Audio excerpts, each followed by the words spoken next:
Fatty liver ഉണ്ട്, ഇവർക്ക് scan ചെയ്തപ്പോഴും ഫാറ്റി ലിവർ ഉണ്ടെന്ന് പറഞ്ഞിട്ട് ഇപ്പോൾ എന്തായി, അത് നമ്മളിപ്പോൾ സാധാരണ പറയണ ഒരു വേർഡ് പോലെ ആയി മാറി ഫാറ്റി ലിവർ. അത്രക്കും മാറിയത് എന്തുകൊണ്ടാണ്? നമ്മളുടെ ഭക്ഷണശൈലി കൊണ്ട്, അതേപോലെ നമ്മളുടെ ജീവിതശൈലി ഇങ്ങനെ ആയി മാറി. അതുകൊണ്ടാണ് ഇപ്പോൾ ഇത് സ്വാഭാവികമായിട്ട് നമ്മളിപ്പോൾ ആരെ ടെസ്റ്റ് ചെയ്ത് നോക്കുകയാണെങ്കിൽ ചിലപ്പോൾ വേറെ എന്തെങ്കിലും ഒരു അസുഖത്തിന് വേണ്ടിയിട്ട് സ്കാൻ ചെയ്യുന്ന സമയത്തായിരിക്കും ഫാറ്റി ലിവർ ഉണ്ടെന്ന് കണ്ടുപിടിക്കുന്നത്. ആ കണ്ടുപിടിക്കണം തന്നെ ഗ്രേഡ് 2-ലൊക്കെയാണ് ഇപ്പോൾ കാണുന്നത്. അത്രയ്ക്ക് കോമൺ ആയിട്ട് വന്ന ഒരു സാധനമായി മാറിപ്പോൾ ഈ ഫാറ്റി ലിവർ അല്ലെങ്കിൽ കരൾ വീക്കം എന്നുള്ളത്. ഇതിനെ പറ്റിയിട്ടാണ് ഇന്ന് ഞാൻ പറയുന്നത്. ഞാൻ doctor Afiya Allur, senior consultant, doctor Basis homeo hospital, Pandikkad, Malappuram.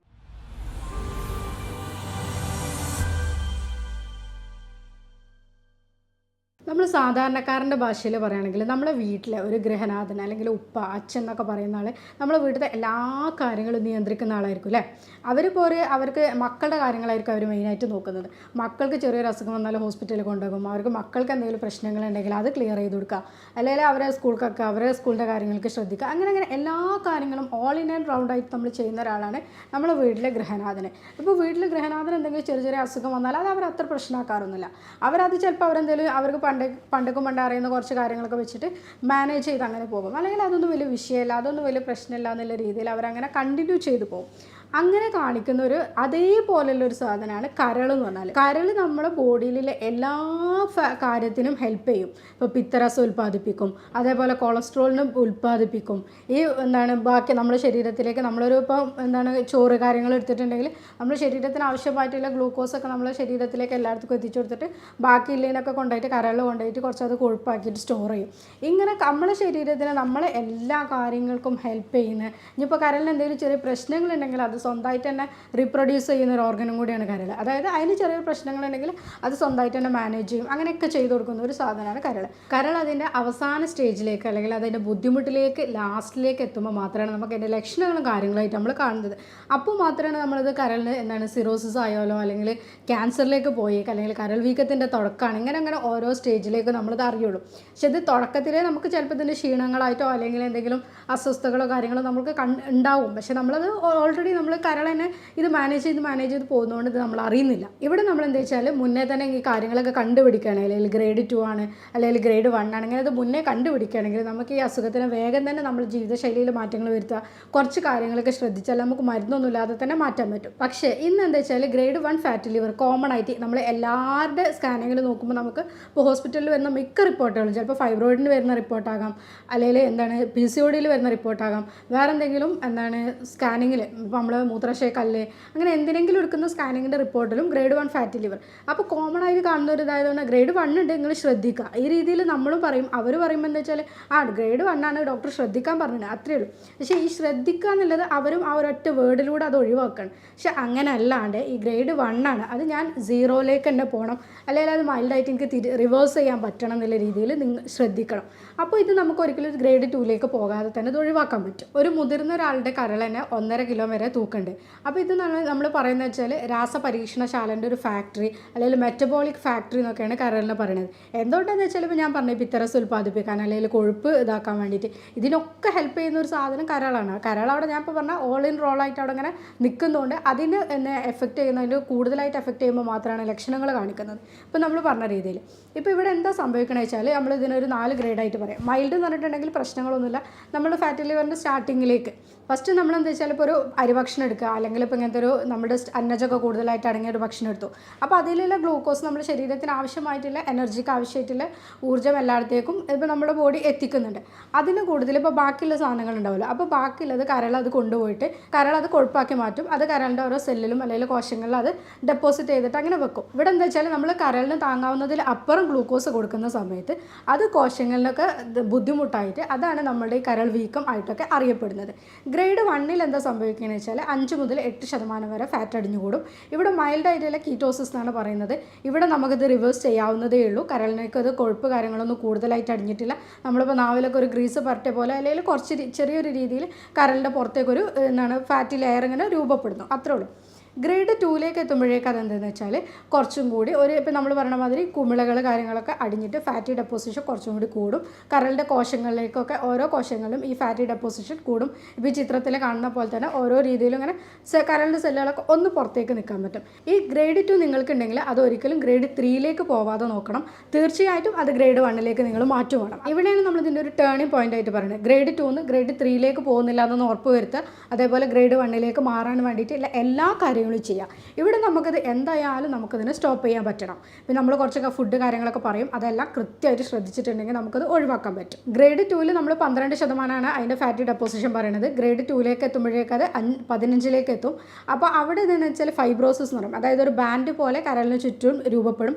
ഇവിടെ എന്ന് വെച്ചാൽ നമുക്കറിയാം ബാൻഡൊക്കെ ആകുമ്പോൾ വെച്ചാൽ അത് വലിഞ്ഞു മുറുകി ഇങ്ങനെ നിൽക്കുക ചെയ്യുക. അപ്പോൾ കരളിലേക്ക് ചുരുക്കം വരിക ചെയ്യുക. ആദ്യം കരളിന് വീക്കാണ്, പക്ഷെ അത് കരളിലേക്ക് ചുരുക്കമായിട്ട് പിന്നെ ഇങ്ങനെ കരളിൽ ഷ്രിങ്ക് ചെയ്യാൻ തുടങ്ങും, കരളിൻ്റെ സൈസ് കുറയാൻ തുടങ്ങും, ഫംഗ്ഷൻ കുറയാൻ തുടങ്ങും.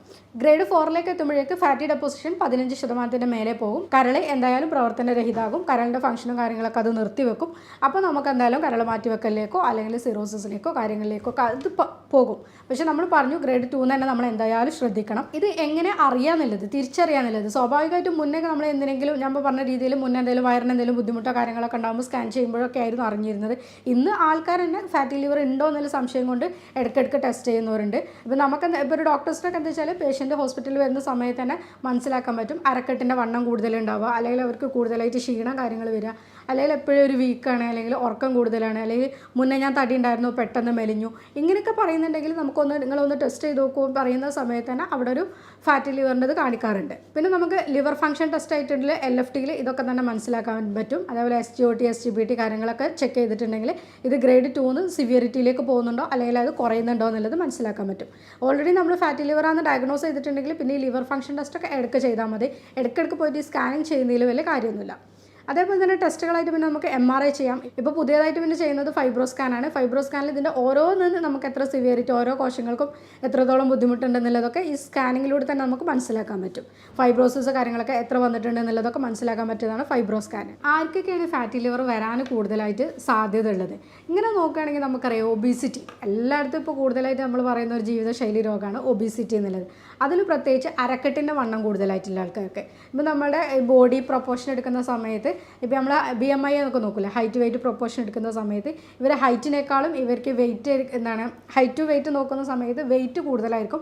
അതും തന്നെ ഒബീസിറ്റി എപ്പോഴും വയറിൻ്റെ ഭാഗങ്ങളിൽ കൂടുതലായിട്ടുള്ള ആൾക്കാർക്ക് ഈ ഫാറ്റി ലിവർ വരാനുള്ള സാധ്യത കൂടുതലുണ്ട്. അതുപോലെ തന്നെ ഇപ്പോൾ കൂടുതലായിട്ടുള്ള ആൾക്കാർക്കും സെഡൻറ്ററി ലൈഫാണ്. ഇപ്പോൾ നമ്മൾ എവിടെയാണെങ്കിലും ഇരുന്ന് ഇങ്ങനെ ജോലി ചെയ്യുക, ടൈപ്പിംഗ് ആയിട്ടുള്ള ആൾക്കാർ ടൈപ്പ് തന്നെ ചെയ്തുകൊണ്ടേയിരിക്കുക, ഡ്രൈവിംഗ് ആയിട്ടുള്ള ആൾക്കാർ ഡ്രൈവിംഗ് തന്നെ ചെയ്തുകൊണ്ടിരിക്കുക, കണ്ടിന്യൂസ് ആയിട്ട് നമ്മളിപ്പോൾ എന്താണ് ജോലി അതന്നെ ഒരേപോലെ ഇരുന്ന് ചെയ്യുന്ന ആൾക്കാർക്ക് അവർക്ക് ഈ എക്സസൈസ് കാര്യങ്ങളൊക്കെ വളരെ കുറവായിരിക്കും. അങ്ങനത്തെ ആൾക്കാർക്കും ഈ ഫാറ്റി ലിവർ അവരുടെ ഭാവിയിൽ വരാൻ കൂടുതലായിട്ട് സാധ്യതയുണ്ട്. അതേപോലെ ടൈപ്പ് 2 ഡയബറ്റീസ്, അൺകൺട്രോൾഡ് ആയിട്ടുള്ള ഡയബറ്റീസ് ഉള്ള ആൾക്കാർക്ക് ഈ ഫാറ്റി ലിവർ വരാൻ സാധ്യത കൂടുതലുണ്ട്. തിരിച്ചും പറയാം, ഫാറ്റി ലിവർ വന്ന ആൾക്കാർക്ക് ടൈപ്പ് 2 ഡയബറ്റീസിലേക്കുള്ള സാധ്യതയുണ്ട്. രണ്ട് രീതിയിലും കാണാറുണ്ട്. അതുപോലെ തന്നെ ഈ തൈറോയിഡിൻ്റെ പ്രശ്നമുള്ള ആൾക്കാർക്ക്, PCOD ഉള്ളവർക്ക്, കൊളസ്ട്രോളും പ്രശ്നമുള്ളവർക്ക് ഇതൊക്കെ അങ്ങോട്ടും ഇങ്ങോട്ടും കണക്റ്റഡ് ആണ്. ഈ ഫാറ്റി ലിവർ ഉള്ളവർക്ക് തൈറോയിഡിൻ്റെ പ്രശ്നങ്ങൾ വരാം, തിരിച്ചും രണ്ട് സംഭവിക്കുന്നത് കാണാറുണ്ട്. അതുപോലെ തന്നെ നമ്മൾ ഇമ്പോർട്ടൻ്റ് ആയിട്ട് നോക്കേണ്ട ഒരു കാര്യമാണ് ഉറക്കം എന്നുള്ളത്. നമ്മൾ നന്നായിട്ട് ഉറങ്ങുന്ന സമയത്താണ് നമ്മൾ ഈ ഹോർമോൺസും കാര്യങ്ങളൊക്കെ പ്രൊഡ്യൂസ് ചെയ്യുന്നത്. അതേപോലെ തന്നെ അതിൻ്റെ ബാക്കി പരിപാടികളൊക്കെ നടക്കുന്നത്. മിനിമം നമ്മളൊരു 6 to 7 അല്ലെങ്കിൽ ഒരു 6 to 9 മണിക്കൂറൊക്കെ നല്ല രീതിയിൽ രാത്രി ഉറക്കം കിട്ടുന്ന ആൾക്കാർക്ക് ഇങ്ങനത്തെ നമുക്ക് ഈ ജീവിതശൈലി രോഗങ്ങളൊക്കെ ഒരുപാട് കുറക്കാൻ പറ്റും. പക്ഷേ ഇപ്പോൾ എന്താ വെച്ചാൽ നമ്മൾ രാത്രികളെ കൂടുതൽ ഫോണിൻ്റെ ഉപയോഗം അല്ലെങ്കിൽ ഒരുപാട് സ്ട്രെസ്സോ കാര്യങ്ങളോ ഉണ്ടാവുക അങ്ങനത്തെയൊക്കെ ഉണ്ടാകുന്ന സമയത്ത് ഈ രാത്രിക്കത്തെ ഉറക്കം കുറയും. അല്ലെങ്കിൽ അവരെന്നെ എന്താ വെച്ചാൽ ഉച്ചയ്ക്ക് ഇപ്പോൾ നല്ലോണം ഫുഡൊക്കെ കഴിച്ചിട്ട് ഇപ്പോൾ നന്നായിട്ട് ചോറോ കാര്യങ്ങളോ എടുത്തിട്ട് നന്നായിട്ട് ഉറങ്ങുക. അപ്പോൾ അത് രണ്ടും കോമ്പൻസേറ്റ് ചെയ്യാൻ പറ്റാത്തൊരു സാധനമാണ്. രാത്രി ഉറക്കമെല്ലാം ഉച്ചയ്ക്ക് നന്നായിട്ട് ഉറങ്ങും ചെയ്യുക, അതും ഭക്ഷണം നന്നായിട്ട് കഴിച്ചിട്ടാണ് ഈ ഉറങ്ങുന്നത്. ഇങ്ങനെ ഉണ്ടാകുമ്പോഴും ഈ ഫാറ്റി ലിവർ കൂടുതലായിട്ട് വരാനുള്ള സാധ്യത ഇവർക്ക് കൂടുതലാണ്. പിന്നെ ഇപ്പോൾ ഞാൻ പറഞ്ഞ രീതിയിലുള്ള ജീവിതശൈലി മാറ്റങ്ങൾ വന്നതാണ് അരിഭക്ഷണങ്ങൾ കൂടുതലായിട്ട് എടുക്കുക എന്നുള്ളത്. പക്ഷേ ഇപ്പോൾ പറയുമ്പോൾ എല്ലാവരും പറയും പണ്ടുള്ളവർ ഫുൾ അരിഭക്ഷണങ്ങൾ തന്നെയല്ലേ കഴിച്ചിരുന്നത്, അവർ 3 നേരം അരിഭക്ഷണമല്ലേ കഴിച്ചിരുന്നത് എന്നുള്ളത്. പക്ഷേ അവിടെ മാറ്റം മറ്റെന്താണെന്ന് വെച്ചാൽ അവർ 3 നേരം അരിഭക്ഷണം കഴിച്ചിരുന്ന ആൾക്കാരാണെങ്കിലും കൂടെ അവരെന്താ വെച്ചാൽ അതിനനുസരിച്ചിട്ടുള്ള ജോലികളിലും കാര്യങ്ങളും ഏർപ്പെട്ടിരുന്നു. അവർ അരിഭക്ഷണം കഴിച്ചിട്ട് നേരെ നമ്മളതിൽ വന്നിട്ട് ഈ എന്താണ് കീബോർഡിൻ്റെ മുന്നിലോ അല്ലെങ്കിൽ കമ്പ്യൂട്ടറിൻ്റെ മുന്നിലോ അല്ലെങ്കിൽ നേരെ വീട്ടിലെ ചെറിയ ചെറിയ പണികൾ മാത്രം എടുക്കുക. അപ്പോൾ സ്ത്രീകളാണെങ്കിൽ വീട്ടിലെ ചെറിയ പണികൾ മാത്രം എടുക്കുക, അല്ലെങ്കിൽ പുരുഷന്മാരാണെങ്കിലും ഇപ്പോൾ കൂടുതൽ ഇങ്ങനത്തെ എന്താണ് കമ്പ്യൂട്ടറിൻ്റെ പരിപാടികൾ വരിക, അല്ലെങ്കിൽ എന്താണ് ഡ്രൈവിങ്, കുറച്ച് അങ്ങനത്തെ പണികളൊക്കെ അല്ലേ കൂടുതൽ, ഓഫീസ് വർക്ക് ഇങ്ങനത്തെയൊക്കെയാണ് ഇപ്പോൾ കൂടുതൽ, അങ്ങനത്തെ ആൾക്കാർക്കാണ് കൂടുതൽ കാണുന്നത്. അതുകൊണ്ടാണ് നമ്മൾ അവരെ തന്നെ എടുത്ത് പറയുന്നത്. പക്ഷേ പണ്ടുള്ള ആൾക്കാരൊക്കെ എന്താ വെച്ചാൽ നന്നായിട്ട് ഇപ്പോൾ ഈ ചോറ് കാര്യങ്ങൾ കഴിച്ചിരുന്നാലും അവർ നേരെ പോയിരുന്നത് അവരുടെ പണികളിലേക്കാണ്. കൈക്കോട്ട് അങ്ങനത്തെ കാര്യങ്ങൾ, കൊത്തലും അതൊക്കെ കൂടുതൽ പണികൾ അവർക്ക് വന്നിരുന്നു.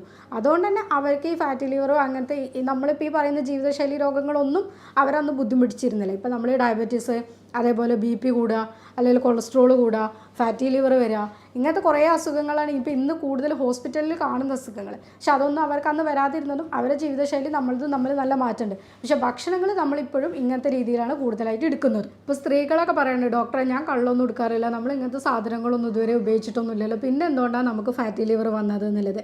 ഫാറ്റി ലിവറിന് മെയിനായിട്ട് 2 രീതിയിലാണ് പറയുന്നുണ്ടായിരുന്നത്. ആൽക്കഹോളിക് ഫാറ്റി ലിവർ ഡിസീസും അതേപോലെ നോൺ ആൽക്കഹോളിക്കും. പക്ഷേ ഇന്ന് ആൽക്കഹോളിക്ക് നമുക്ക് ഓൾറെഡി ഉറപ്പിക്കാം, 90% ഈ കള്ള് കുടിക്കുന്ന അല്ലെങ്കിൽ ഡ്രിങ്ക്സ് സ്ഥിരമായിട്ട് എടുക്കുന്ന ആൾക്കാർക്കും എന്താണ് ഫാറ്റി ലിവർ വരാനുള്ള സാധ്യത കൂടുതലാണ്. അവർ കുറച്ച് ഡ്രിങ്ക്സ് തന്നെ സ്ഥിരമായിട്ട് എടുക്കുന്ന ആൾക്കാരാണെങ്കിലും അവർക്ക് ഇത് ഫാറ്റി ലിവർ ഭാവിയിൽ വരാനുള്ള സാധ്യത കൂടുതലാണ്. പക്ഷേ ഇന്ന് നോൺ ആൽക്കഹോളിക് ഫാറ്റി ലിവർ ഡിസീസാണ് കൂടുതലായിട്ട് കാണിക്കുന്നത്. അതും ഈ സ്ത്രീകളിലും അതേപോലെ തന്നെ കള്ളും കാര്യങ്ങളൊന്നും എടുക്കാത്ത പുരുഷന്മാരിലും കൂടുതലായിട്ട് കാണുന്നുണ്ട്. കാരണം എന്താണെന്ന് വെച്ചാൽ അവിടെയാണ് നമ്മൾ ഈ അന്നജത്തിൻ്റെ കൂടുതലായിട്ടുള്ള ഉപയോഗം, അതേപോലെ ഈ ഷുഗർ കണ്ടൻറ്റ് കൂടുതലായിട്ട് ഉപയോഗിക്കുന്നത്, അതിൻ്റെയൊക്കെ ഇമ്പോർട്ടൻസ് അവിടെയാണ് കൂടുതൽ വരുന്നത്. ഇങ്ങനത്തെ ആൾക്കാർക്ക് നമ്മളൊരു ഭക്ഷണത്തിൽ റൂട്ടീനായിട്ട് പറഞ്ഞു കൊടുക്കുന്ന സമയത്ത്, ഇപ്പോൾ നമ്മൾ ഫാറ്റി ലിവറിൻ്റെ ഒരു കേസ് നോക്കുന്ന സമയത്ത് OPയിൽ അവരോട് ഭക്ഷണത്തിൻ്റെ കാര്യത്തിൽ നിങ്ങൾ എങ്ങനെയൊക്കെ ശ്രദ്ധിക്കണം എന്ന് പറയുമ്പോൾ ഫസ്റ്റ് പറയാറുണ്ട്, ഇൻ്റർമീഡിയറ്റ് ഫാസ്റ്റിങ്ങിലേക്ക് നിങ്ങൾക്ക് മാറാൻ പറ്റുന്നുണ്ടെങ്കിൽ ഇടയ്ക്കൊക്കെ നിങ്ങൾ ആ രീതിയിലേക്ക് പോകുക എന്നുള്ളത്. ഇവിടെ നമ്മളെന്താ വെച്ചാൽ 16 to 8 എന്നുള്ള രീതിയിലെടുക്കും. അതായത് 16 മണിക്കൂർ നിങ്ങൾ ഫാസ്റ്റിംഗ് എടുക്കുക, 8 മണിക്കൂർ നിങ്ങൾക്ക് ഭക്ഷണം കഴിക്കാം. ഈ 8 മണിക്കൂർ നമ്മളിതിനെ ഇരട്ടിയായിട്ട് ഭക്ഷണം എടുക്കരുത്. അവിടെ എന്താ നമ്മൾ 8 മണിക്കൂർ ഭക്ഷണങ്ങൾ വെച്ചാൽ ഇപ്പോൾ രാവിലത്തെ ബ്രേക്ക്ഫാസ്റ്റ് നമ്മളൊരു 9:30-10 മണിക്ക് എടുക്കുന്നതുകൊണ്ട് ഇപ്പോൾ ഈവനിങ് നമ്മളൊരു 7 അല്ലെങ്കിൽ 6, 8 ആ ഒരു ടൈമിൻ്റെ ഉള്ളിൽ നമ്മൾ മാക്സിമം എല്ലാം നിർത്തണം. ബാക്കി നമുക്ക് വെള്ളം നമുക്ക് മാക്സിമം എപ്പോഴും എടുക്കാം. വെള്ളത്തിൻ്റെ അളവെന്ന് വെച്ചാൽ നമ്മളൊരു 20:1 എന്നുള്ള രീതിയിൽ എടുക്കുക. നമ്മൾ 20 കിലോ ആണ് വെയിറ്റ് എന്നുള്ളത് 1 ലിറ്റർ വെള്ളം എടുക്കുക. 40 കിലോ ആണെന്നുണ്ടെങ്കിൽ 2 ലിറ്റർ. അതിൻ്റെ അനുപാതികമായിട്ട് എന്തായാലും വെള്ളത്തിൻ്റെ ഇൻടേക്ക് കൂട്ടുക. ശരീരത്തിന് ആവശ്യമായിട്ടുള്ള വെള്ളം നമ്മൾ എടുക്കുന്നുണ്ടെന്നുണ്ടെങ്കിൽ കരളിൽ സ്റ്റോർ ചെയ്യുന്ന ഈ മാലിന്യങ്ങളും വേസ്റ്റ് പ്രോഡക്ട്സ് ഒക്കെ തന്നെ കരളിന് റിമൂവ് ചെയ്യാൻ സുഖമായിരിക്കും. അപ്പോൾ കരളിൻ്റെ പ്രവർത്തനങ്ങൾക്ക് വെള്ളം നിർബന്ധമാണ്. അതേപോലെ തന്നെ ഭക്ഷണങ്ങൾ നമ്മൾ രാവിലെ എടുക്കുന്ന സമയത്ത് ഇപ്പോൾ രാവിലെ നമ്മൾ ഒരു ഗ്രീൻ ടീ കൊണ്ടോ അല്ലെങ്കിൽ നല്ല ചൂടുവെള്ളം കൊണ്ടോ ഒക്കെ നമുക്ക് രാവിലത്തെ തുടങ്ങാം. അവിടെ എന്താ വെച്ചാൽ രാവിലെ തന്നെ നമ്മൾ എണീക്കുന്ന സമയത്ത് 2 ഗ്ലാസ് നമുക്ക് പറ്റുന്ന രീതിയിലുള്ള ഇളം ചൂടുവെള്ളം എടുക്കാം, അല്ലെങ്കിൽ ഗ്രീൻ ടീ ആക്കാം. അവിടെ നമ്മൾ ഷുഗർ എന്തായാലും ഒഴിവാക്കുക. അതിന് കൂടെ തന്നെ അരിഭക്ഷണമായിട്ടുള്ള നമ്മളിപ്പോൾ രാവിലെ നമ്മളൊക്കെ ഭക്ഷണം എന്താ, പുട്ട്, അപ്പം, ഇടിയപ്പം, ദോശ, ഇങ്ങനത്തെ സാധനങ്ങൾ, ഇതൊക്കെ എന്താ അരിഭക്ഷണമാണ്. പകരം നമുക്ക് എന്താ വെച്ചാൽ ഓട്സിനെ കൊണ്ടുള്ള ഉപ്പുമാവ്, അല്ലെങ്കിൽ റാഗിനെ കൊണ്ട് അപ്പം ചൂടാം, ഗോതമ്പിനെ കൊണ്ട് അപ്പം ചൂടാം, അല്ലെങ്കിൽ അതിനെ കൊണ്ടൊക്കെ ഉപ്പുമാവോ കാര്യങ്ങളോ അങ്ങനെയൊക്കെ ആക്കിയിട്ട് എടുക്കാം. രാവിലത്തെ നമ്മളുടെ ഭക്ഷണത്തിൻ്റെ കൂടെ നമുക്ക് കടല, പരിപ്പ്, ചെറുപയർ ഇങ്ങനത്തെ സാധനങ്ങളൊക്കെ കൂടെ എടുക്കാം. ഇതെടുക്കുമ്പോൾ നമുക്ക് ഒരു സമീകൃതാഹാരം എന്നുള്ള രീതിയിലും കൂടി കിട്ടും. അവിടെ കൂടെ ഷുഗറായിട്ടുള്ള നമ്മൾ ഒരു സാധനം എടുക്കുന്നില്ല, അത് നമ്മൾ തേനോ ശർക്കരയോ പഞ്ചസാരോ അങ്ങനെ എല്ലാ സാധനവും ഒഴിവാക്കാം. നമ്മൾ പഞ്ചസാര എടുക്കുന്നില്ല എന്ന് പറയാം, ശർക്കര ചായക്ക് ഇടട്ടെ എന്നുള്ള രീതിയിൽ ചോദിക്കുന്നതിൽ അർത്ഥമല്ല. പിന്നെ നമുക്കൊരു ഇടഭക്ഷണം, ഇതിൻ്റെ ഇടയിലൊക്കെ നമ്മൾ വെള്ളം കുടിക്കുന്നുണ്ട്, നമുക്ക് പറ്റുന്നത് ചൂടുവെള്ളം തന്നെ കുടിക്കുക. പിന്നെ ഇടയിൽ നമുക്കൊരു 11 മണിക്കൊക്കെ നമുക്കിപ്പോൾ സാധാരണക്കാരന് നട്ട്സോ കാര്യങ്ങളോ പറ്റുന്നില്ല എന്നുണ്ടെങ്കിൽ അവർക്ക് നമുക്ക് ഇടയിലുള്ള ഭക്ഷണങ്ങളായിട്ട് കട്ട് ഫ്രൂട്ട്സ് എന്തെങ്കിലും എടുക്കാം, മധുരം കുറഞ്ഞ് തന്നെ എടുക്കാൻ വേണ്ടിയിട്ട് ശ്രദ്ധിക്കാം, അല്ലെങ്കിൽ സലാഡ്സോ കാര്യങ്ങളോ അങ്ങനെ എന്തെങ്കിലും എടുക്കാം. ഇപ്പോൾ പറ്റുന്നുണ്ടെങ്കിൽ നമുക്ക് നല്ല നട്ട്സ് എടുക്കാം. ഇതിലെന്താ വെച്ചാൽ നല്ല ഫാറ്റ് കണ്ടൻ്റ് ആയിട്ടുള്ള നട്ട്സ് എടുക്കുന്നതിന് ഒരു പ്രശ്നമില്ല. നമുക്കിവിടെ LDL മാത്രമേ കുറക്കേണ്ട ആവശ്യമുള്ളൂ, HDL കൂട്ടുന്നതിന് ഒരു പ്രശ്നമില്ല. HDL കൂടുന്നത് തന്നെയാണ് നല്ലത്. അപ്പോൾ നട്ട്സോ ബദാമോ അങ്ങനെ എന്തെങ്കിലും സാധനങ്ങൾ 1-2 എടുക്കുകയാണെങ്കിൽ, അല്ലെങ്കിൽ നമ്മളതിനൊരു ചെറിയ പിടി എന്നുള്ള രീതിയിൽ എടുക്കുകയാണെങ്കിലും അത് നല്ലതാണ്. ഉച്ചക്കത്തെ ഭക്ഷണത്തിലേക്ക് പോകുന്ന സമയത്ത് നമ്മൾ മലയാളികളുടെ സാധാരണ ആയിട്ട് ഒരു ചോറ്, മീൻകറി ആയിക്ക്, കുറച്ച് മീൻ പൊരിച്ചത് ആയിക്ക്, കുറച്ച് ഉപ്പേരി കറികൾ എന്നുള്ള രീതിയിൽ നമ്മൾ പോകും. അതൊന്ന് നമ്മൾ കുറച്ചിട്ട് ചോറ് ഒരു പോർഷൻ മാത്രമാക്കുക. നമ്മളൊരു പ്ലേറ്റിന് 4 ഭാഗമായിട്ട് കട്ട് ചെയ്തിട്ട് ഒരു ഭാഗത്ത് ചോറ്, പിന്നെ ഒരു ഭാഗത്ത് പ്രോട്ടീൻ എന്തെങ്കിലും, ഇപ്പോൾ നമ്മൾ കടല അങ്ങനത്തെ സാധനങ്ങൾ എന്തെങ്കിലും ഇടാം. അതിൻ്റെ കൂടെ തന്നെ പിന്നെ ഒരു ഭാഗം വെജിറ്റബിൾ, ഒരു ഭാഗം ഫ്രൂട്ട്സ്. ഈ രീതിയിലേക്ക് പോകുക. കൂടെ തന്നെ നമുക്ക് വെള്ളം കുടിക്കണം. പിന്നെ ഇതിലെന്താണെന്ന് വെച്ചാൽ നമുക്ക് പൊരിച്ചത് കരിച്ചത് കാര്യങ്ങളൊക്കെ മാക്സിമം ഒഴിവാക്കുക. അതേപോലെ റെഡ് മീറ്റ്, പോർക്ക്, മട്ടൺ ഇങ്ങനത്തെ എല്ലാ സാധനങ്ങളും മീറ്റിൻ്റെ ഐറ്റംസിലൊക്കെ നമുക്ക് പരമാവധി കുറക്കാം. ചിക്കൻ നമുക്ക് എടുക്കാം, കറി വെച്ചിട്ട് തന്നെ മാക്സിമം എടുക്കാൻ ശ്രമിക്കാം. മീനുകൾ നല്ലതാണ്, അത് വലിയ മീനുകൾ ഒഴിവാക്കിയിട്ട് ചെറിയ മീനുകളിലൊക്കെ നമുക്ക് ഒമേഗ 3 ഫാറ്റി ആസിഡ് കണ്ടൻറ്റ് കൂടുതലായിട്ടുള്ളതുകൊണ്ട് അതെടുക്കാം. അതിൽ നമുക്ക് ചൂര, അയില, മത്തി അങ്ങനത്തെ സാധനങ്ങളൊക്കെ ചെറിയ മത്സ്യങ്ങൾ നല്ലതാണ്. ഫ്രൂട്ട്സ്, വെജിറ്റബിൾസിൽ ഇപ്പോൾ നമ്മൾ പറഞ്ഞതിൽ വെജിറ്റബിൾസ് നമുക്ക് സലാഡ്സുകൾ കൂടുതലായിട്ട് ഉപയോഗിക്കാം. ഈ കക്കരിക്ക, വെള്ളരിക്ക, അതേപോലെ ക്യാരറ്റ്, ബീട്രൂട്ട് നല്ലതാണ്. ഇങ്ങനത്തെ കറികളൊക്കെ നമുക്ക് സലാഡ്സുകളായിട്ട് ഉപയോഗിക്കാം. തൈര് മിക്സ് ചെയ്യുന്നതിന് നല്ലതാണ്. ഇതിലിപ്പോൾ ഫ്രൂട്ട്സിൻ്റെ ഭാഗത്തിലേക്ക് വരികയാണെന്നുണ്ടെങ്കിൽ മധുരമായിട്ടുള്ള ഫ്രൂട്ട്സുകൾ പരമാവധി ഒഴിവാക്കിക്കൊണ്ട് അല്ലാത്തതൊക്കെ നമുക്കിതിൽ എടുക്കാം. ഇനി വൈകുന്നേരങ്ങളിൽ നമ്മൾ ഇതേപോലെ ചായൻ്റെ കൂടെ തന്നാലും പൊരിച്ചതായിട്ട് എന്തെങ്കിലും കടികളുണ്ടാകും. പിന്നെ എന്തെങ്കിലും രീതിയിൽ ഇപ്പോൾ പൊരിച്ച കടികളാണല്ലോ കൂടുതലായിട്ട് വൈകുന്നേരങ്ങളിൽ വരുന്നത്. അല്ലെങ്കിൽ നമ്മൾ എടുക്കുന്നത് ബേക്കറി ഐറ്റംസ് ആണ്. രണ്ടും വേണ്ട. അതിൻ്റെ കൂടെ നമുക്ക് എന്തെങ്കിലും സലാഡ്സ് ഉപയോഗിക്കാം, അല്ലെങ്കിൽ ഒരു ഗ്രീൻ ടീ അതിൻ്റെ കൂടെ തന്നെ, അല്ലെങ്കിൽ മധുരമിടാതെ എന്തെങ്കിലും ടീയോ കാര്യങ്ങളോ എടുക്കാം. ചൂടുവെള്ളം ആയാലും അങ്ങനത്തെ ഏതായാലും കുഴപ്പമില്ല. പിന്നെ അതിൻ്റെ കൂടെ തന്നെ നമുക്ക് ബിസ്ക്കറ്റുകളിലൊക്കെ എന്ന് വെച്ചാൽ ഒറ്റ ബിസ്ക്കറ്റിൽ 50 ഗ്രാമോളം കലോറി ഉണ്ട്. നമ്മളവിടെ ആവശ്യമില്ലാത്തൊരു കലോറിയാണ് എടുക്കുന്നത്. അതോടുകൂടി തന്നെ ചില ബിസ്ക്കറ്റുകളൊക്കെ നമ്മൾ കണ്ടിട്ടുണ്ടെങ്കിൽ ഷുഗർ അതിൻ്റെ മേലെ കൂടി തന്നെ വിതറിയിട്ടുണ്ടാകും. ഉള്ളിൽ ഓൾറെഡി ഷുഗറും മൈദയും കാര്യങ്ങളൊക്കെയാണ് ഇൻക്ലൂഡ് ചെയ്തത്, പുറമേ ഷുഗർ വിതറുന്നുണ്ടാവും. അപ്പോൾ അങ്ങനത്തെ ബിസ്ക്കറ്റുകൾ കാര്യങ്ങളൊക്കെ പരമാവധി ഒഴിവാക്കുക. ബേക്കറി ഐറ്റംസ് എന്തായാലും വേണ്ട. അങ്ങനെ നമ്മൾ വൈകുന്നേരത്തത് കഴിഞ്ഞു. പിന്നെ നമ്മൾ ഈവനിങ്ങിലേക്ക് പോകുമ്പോൾ രാത്രിക്കത്തെ ഭക്ഷണം ഒരു 10 മണി അല്ലെങ്കിൽ 11 മണി എന്നുള്ള രീതിയിലേക്ക് പോവാണ്ട് മാക്സിമം നേരത്തെ കഴിക്കുക. നിങ്ങൾക്കൊരു പറ്റുന്നതാണെങ്കിൽ 7, ഇപ്പോൾ നമ്മൾ ഇൻ്റർമീഡിയറ്റ് ഫാസ്റ്റിങ്ങിൻ്റെ സമയത്ത് പറയുന്നത് ഇതിൽ 7 അല്ലെങ്കിൽ 6 മണിക്ക് നൈറ്റിലെ ഫുഡ് കുറക്കണം. അതും ഒരുപാട് ഫുഡിലേക്ക് നൈറ്റ് പോകാതെ നമുക്ക് രാത്രി ചപ്പാത്തിയോ അല്ലെങ്കിൽ ഇപ്പോൾ നമ്മൾ രാവിലെ കഴിച്ചതിൻ്റെ പോലെ തന്നെ റാഗിൻ്റെ അത് അല്ലെങ്കിൽ ഓട്സിൻ്റെത് അങ്ങനത്തതൊക്കെ കഴിക്കാം. അല്ലെങ്കിൽ സലാഡ്സുകൾ കൂടുതലായിട്ട് ഉൾപ്പെടുത്തുക. ഇങ്ങനെയൊക്കെ ആകുമ്പോൾ നമുക്ക് രാത്രി ഒരുപാട് വിശക്കില്ല, കാര്യങ്ങളൊക്കെ ഒഴിവാക്കാൻ പറ്റും. പിന്നെ രാത്രി നല്ല രീതിയിലുള്ളൊരു ഉറക്കം കിട്ടും. പിന്നെ ഈ ഒരുപാട് ഫുഡ് എടുത്തിട്ട് ഉറങ്ങുന്നതിനേക്കാളും നല്ലതാണ് നമ്മളൊരു ഉറങ്ങുന്നതിൻ്റെ 2 മണിക്കൂർ തന്നെ മുന്നേ ഫുഡ് എടുത്തിട്ട് നമ്മൾ ഉറക്കത്തിലേക്ക് പോകുക എന്നുള്ളത്. അപ്പോൾ നമ്മളുടെ സ്ലീപ്പ് നല്ലതാകും. രാത്രിക്കത്തെ ഭക്ഷണങ്ങളിലും കൂടുതലായിട്ട് സലാഡ്സ് എന്തായാലും ഉൾപ്പെടുത്താം. പിന്നെ കട്ട് ഫ്രൂട്ട്സ് നിങ്ങൾക്ക് ഇഷ്ടമുള്ള രീതിയിൽ ഉപയോഗിക്കാം. എന്തായാലും ഒരു 9-10 മണിയിലേക്ക് പോകാണ്ട് നേരത്തെ തന്നെ ഇതൊക്കെ കഴിക്കുക എന്നുള്ളത് ശ്രദ്ധിക്കുക. ഇപ്പോൾ നമ്മൾ പറഞ്ഞു എല്ലാ ഭക്ഷണങ്ങളിലും നോക്കുകയാണെന്നുണ്ടെങ്കിൽ ഫാറ്റ് കണ്ടൻറ്റ് കൂടുതലായിട്ടുള്ള ഭക്ഷണങ്ങൾ ഒഴിവാക്കുക. അതുപോലെ തന്നെ മധുരം കൂടുതലായിട്ടുള്ള എല്ലാ ഫുഡ്സും ഒഴിവാക്കുക. ഇപ്പോൾ ജങ്ക് ഫുഡായിട്ടുള്ളത്, അതേപോലെ തന്നെ ആഡഡ് ഷുഗേഴ്സ് ആയിട്ടുള്ള നമ്മളിപ്പോൾ കൊക്കോകോള, പെപ്സി അങ്ങനത്തെ സാധനങ്ങളൊക്കെ വരുന്നത്. അതേപോലെ ഇപ്പോൾ പേസ്ട്രിയിലൊക്കെ കൂടുതലായിട്ട് ഉപയോഗിക്കാവുന്നതാണ് ട്രാൻസ് ഫാറ്റ് എന്നുള്ളത്. ഇപ്പോൾ ഈ നമ്മൾ സാധാരണ ഫാറ്റ് കൊഴുപ്പായിട്ടുള്ള സാധനം നമ്മൾ ലിക്വിഡ് പോർഷനിൽ കിട്ടുന്നതിന് പകരം ഹൈഡ്രോജിനേറ്റഡ് ഓയിൽ ആഡ് ചെയ്തിട്ടുള്ളത് ഇവർ കട്ട് ചെയ്ത് സോളിഡായിട്ട് കിട്ടും. അപ്പോൾ ഇങ്ങനത്തെ ഫാറ്റ് ഇപ്പോൾ നമ്മൾ വനസ്പതി ഇങ്ങനത്തെ സാധനങ്ങളൊക്കെ പറയുന്നത്. അപ്പോൾ അവിടെ എന്താണെന്ന് വെച്ചാൽ നമ്മുടെ ഓൾറെഡി അത്രയും അൺസാച്ചുറേറ്റഡ് ഫാറ്റാണ് നമ്മുടെ ബോഡിയിൽ കയറി വരുന്നത്. ഈ ട്രാൻസ് ഫാറ്റ് എന്നുള്ളത് നമ്മൾ എടുക്കുന്നത് പരമാവധി ഒഴിവാക്കുക. ഇത് കൂടുതലായിട്ട് ഇപ്പോൾ വരുന്നത് ബേക്കറി ഐറ്റംസിൽ, അതേപോലെ പേസ്ട്രി, കേക്ക് ഇങ്ങനത്തിലൊക്കെയാണ് കൂടുതൽ വരുന്നത്. ഇത് ശരീരത്തിന് അത്രയും ദോഷകരമായിട്ടുള്ള ഒരു സാധനമാണ്. കുട്ടികളിലൊക്കെ തന്നെ ഇപ്പോൾ നോക്കുന്ന സമയത്ത് ഫാറ്റി ലിവർ കാണുന്നുണ്ട്. കാരണം എന്താ വെച്ചാൽ ഇപ്പോൾ പേസ്ട്രി, കേക്ക്, അതേപോലെ ബേക്കറി ഐറ്റംസ് ഇതൊക്കെ കുട്ടികൾ ഇപ്പോൾ എടുക്കുന്നത് വളരെ കൂടുതലാണ്. ഇവരിപ്പോൾ കൂടുതലായിട്ടും ഇങ്ങനത്തെ ഈ ബേക്കറി ഐറ്റംസിനോടും ഇങ്ങനത്തിനോടൊക്കെയാണ് കൂടുതൽ ക്രേവിങ്സ് കാണിക്കുന്നത്. കുട്ടികൾ എന്തെങ്കിലും തിന്നോട്ടെ എന്നുള്ള രീതിയിൽ പാരൻസ് ആണെങ്കിലും ഇത് കൊടുക്കുന്നുണ്ട്. അതുകൊണ്ട് തന്നെയാണ് ഇപ്പോഴത്തെ കുട്ടികൾക്കൊക്കെ തന്നെ ഈ ക്ഷീണം കാര്യങ്ങളും അല്ലെങ്കിൽ പഴയ രീതിയിലുള്ള എനർജി കാര്യങ്ങളൊന്നും അവർ കാണിക്കുന്നില്ല. അപ്പോൾ നമ്മൾ ഒഴിവാക്കേണ്ട ഭക്ഷണങ്ങളിൽ പറഞ്ഞ പോലെ തന്നെ കുറച്ച് നമ്മൾ ഭക്ഷണങ്ങൾ ഇൻക്ലൂഡ് ചെയ്യണം. കാരണം ഇന്ന സാധനങ്ങളൊക്കെ നമ്മൾ കഴിക്കുകയാണെങ്കിൽ നമ്മുടെ ശരീരത്തിന് നല്ലതാണ്, അല്ലെങ്കിൽ ഫാറ്റി ലിവർ നമുക്ക് കുറക്കാൻ പറ്റുന്നുള്ളത്. അതിലിപ്പോൾ പറഞ്ഞതിൽ എന്തായാലും നമ്മൾ നോക്കേണ്ടതാണ് വെള്ളത്തിൻ്റെ അളവ്. നമ്മുടെ ശരീരത്തിന് നമ്മൾ ആവശ്യമായിട്ടുള്ള വെള്ളം എടുക്കുന്നുണ്ടെന്നുള്ളത് ഉറപ്പ് വരുത്തുക. അതേപോലെ തന്നെ ഗ്രീൻ ടീ നല്ലതാണ്. പിന്നെ നമ്മൾ മഞ്ഞളുടെ ഉപയോഗം നമ്മൾ കൂടുതലായിട്ട് ഉൾപ്പെടുത്തുക. മഞ്ഞൾ ഒരു ആൻറ്റി ഇൻഫ്ലമേറ്ററി പ്രോപ്പർട്ടി ഉണ്ട്. അപ്പോൾ അതിലെന്താ വെച്ചാൽ കൂടുതലായിട്ട് നമ്മൾ ശരീരത്തിന് വരുന്ന നീർക്കെട്ടുകൾ കാര്യങ്ങളൊക്കെ ഒഴിവാക്കാൻ പറ്റും, അല്ലെങ്കിൽ സ്കിന്നിലുള്ള അസുഖങ്ങൾ കുറക്കാൻ പറ്റും. അതേപോലെ ഇപ്പോൾ ഈ ലിവറിൻ്റെയൊക്കെ നല്ല പ്രവർത്തനങ്ങൾക്ക് നല്ലതാണ്. ഇങ്ങനെയൊക്കെ ആകുമ്പോൾ മഞ്ഞളുടെ ഉപയോഗം നമുക്ക് കൂട്ടാൻ പറ്റും. അതേപോലെ തന്നെ ഒന്നാണ് വെളുത്തുള്ളി. വെളുത്തുള്ളി ചുവന്നുള്ളി ഇതിൻ്റെ ഉപയോഗം കൂട്ടുകയാണെങ്കിൽ ഇതൊക്കെ ഫാറ്റി ലിവറിനെ നമുക്ക് റിവേഴ്സ് ചെയ്യാൻ വേണ്ടിയിട്ട് ഹെൽപ്പ് ചെയ്യുന്ന കാര്യങ്ങളാണ്. അതേപോലെ തന്നെയാണ് ഈ കറുവപ്പട്ട, മഞ്ഞൾ, ഗ്രീൻ ടീ ഈ ഒരു കോമ്പിനേഷനിൽ നമുക്ക് വെള്ളം ചൂടാക്കിയിട്ട് എടുക്കുകയാണെങ്കിൽ നമുക്ക് 1, 2, 3 തവണ നമുക്ക് ഒരു ദിവസത്തിൽ എടുക്കാൻ പറ്റും. കറുവപ്പട്ടൻ്റെ കുറച്ച് പൊടി, ഒരു ടീസ്പൂൺ പൊടി, അതുപോലെ തന്നെ അതിക്ക് നമ്മൾ മഞ്ഞളുടെ 1 ടീസ്പൂണ്, പിന്നെ കുറച്ച് ഗ്രീൻ ടീൻ്റെ ഒരു ചെറിയ ബാഗ്. ഈ രീതിയിൽ നമ്മൾ എടുക്കുമ്പോൾ നമുക്കത് 1, 2 പ്രാവശ്യം ഒരു ദിവസത്തിൽ നമുക്ക് എടുക്കാൻ പറ്റും. അതേപോലെ ആപ്പിൾ സിഡർ വിനെഗർ നല്ലതാണ്. ഇത് എന്താണെന്ന് വെച്ചാൽ ഈ ആപ്പിൾ സിഡർ വിനെഗർ 2 രീതിയിലും പറയാറുണ്ട്. കൂടുതലായിട്ട് എടുക്കരുതെന്നും പറയും, പക്ഷേ എടുക്കുന്നത് നല്ലതാണെന്ന് പറയും. ഈ കൂടുതലായിട്ട് എടുക്കരുതെന്ന് പറയുന്നത് എന്താ വെച്ചാൽ ഹൈപ്പോ അസിഡിറ്റി കാരണം ചില ആൾക്കാർക്ക് ഫാറ്റി ലിവർ ഉണ്ടാവും. അങ്ങനെ ആൾക്കാർക്ക്, അതായത് നമ്മൾ സ്റ്റൊമക്കിൻ്റെയൊക്കെ അസിഡിറ്റി കുറയുന്നുണ്ട്, അങ്ങനെയുള്ള ആൾക്കാർക്ക് ഒരുപാട് രീതിയിൽ ആപ്പിൾ സിഡർ വിനെഗർ എടുക്കരുതെന്ന് പറയും. അല്ലെങ്കിൽ നമുക്ക് ആപ്പിൾ സിഡർ വിനെഗർ എടുക്കുന്നത് നല്ലതാണ്. വെള്ളത്തിൽ ഉറ്റിച്ചിട്ട് നമുക്ക് ഒരു ഗ്ലാസ് വെള്ളത്തിലൊക്കെ ആക്കിയിട്ട് ആപ്പിൾ സിഡർ വിനെഗർ എടുക്കാം. ഇരട്ടി മധുരത്തിൻ്റെ പൊടി നല്ലതാണ്. ഇരട്ടി മധുരമൊക്കെ നമുക്ക് പൊടിക്കാൻ പറ്റും. എന്നിട്ട് അത് പൊടിച്ചിട്ട് നമ്മൾ ഇതേപോലെ മഞ്ഞളും അതേപോലെ കൂട്ടിയിട്ട് നമുക്കൊരു ടീ ആയിട്ട് തന്നെ ഉപയോഗിക്കാം. നമ്മളിപ്പോൾ ഒരു വൈകുന്നേരത്തൊക്കെ ചായ ഉപയോഗിക്കുന്നതിന് പകരം ഈ ഇരട്ടി മധുരം മഞ്ഞളും കൂട്ടിയിട്ടുള്ളൊരു മിക്സ് ആക്കിയിട്ട് നമുക്കത് വെള്ളമാക്കിയിട്ട് ഉപയോഗിക്കാൻ പറ്റും. ഇതൊക്കെ നല്ലതാണ്. പിന്നെ ഞാൻ പറഞ്ഞ രീതിയിൽ ഉറക്കത്തിൻ്റെ കാര്യത്തിൽ എന്തായാലും ശ്രദ്ധിക്കുക. ഉറക്കം നിങ്ങൾക്ക് വേണം. കാരണം ഉറക്കം നിങ്ങൾക്ക് ഉണ്ടെങ്കിൽ മാത്രമേ ഫാറ്റി ലിവറിനെ നമുക്ക് റിവേഴ്സ് ചെയ്യാൻ പറ്റുള്ളൂ. നമ്മുടെ ഹോർമോൺ പ്രവർത്തനങ്ങൾ എല്ലാം നടക്കാൻ വേണ്ടിയിട്ട് നല്ല രീതിയിലുള്ള ഉറക്കം കിട്ടണം. അപ്പോൾ ഈ ഉറക്കം നമ്മളൊന്ന് ഷെഡ്യൂൾ ചെയ്തുകൊണ്ട് തന്നെ നിൽക്കുക. നമ്മൾ ഇന്ന സമയത്ത് ഉറങ്ങുന്നു, ഇന്ന സമയത്ത് എണീക്കുന്നു എന്നുള്ള രീതിയിൽ നമ്മുടെ ബോഡിക്ക് ഒരു ടൈം ബയോളജിക്കൽ ക്ലോക്ക് ഉണ്ടാക്കി കൊടുക്കുകയാണെന്നുണ്ടെങ്കിൽ നമുക്ക് നല്ല രീതിയിൽ ഉറക്കം കിട്ടും. ഇപ്പോൾ നമ്മൾ ഈ പറഞ്ഞ കാര്യങ്ങളൊക്കെ ശ്രദ്ധിക്കുന്നതിൻ്റെ കൂടെ തന്നെ നിർബന്ധമായിട്ട് ചെയ്യേണ്ടതാണ് ഒരു 30 മിനിറ്റ് മുതൽ 45 മിനിറ്റ് വരെ രാവിലെയോ വൈകുന്നേരമോ നിങ്ങൾക്ക് ചെയ്യാൻ പറ്റുന്ന രീതിയിൽ, ഇപ്പോൾ ജോഗിങ് ആകാം, അല്ലെങ്കിൽ സൈക്ലിങ്ങോ സ്വിമ്മിങ്ങോ ഒക്കെയാണ് ഏറ്റവും നല്ലതെന്ന് പറയുന്നത്. അതേപോലെ നടത്തോ എന്തെങ്കിലും രീതിയിലുള്ള എക്സസൈസ് ചെയ്യുക.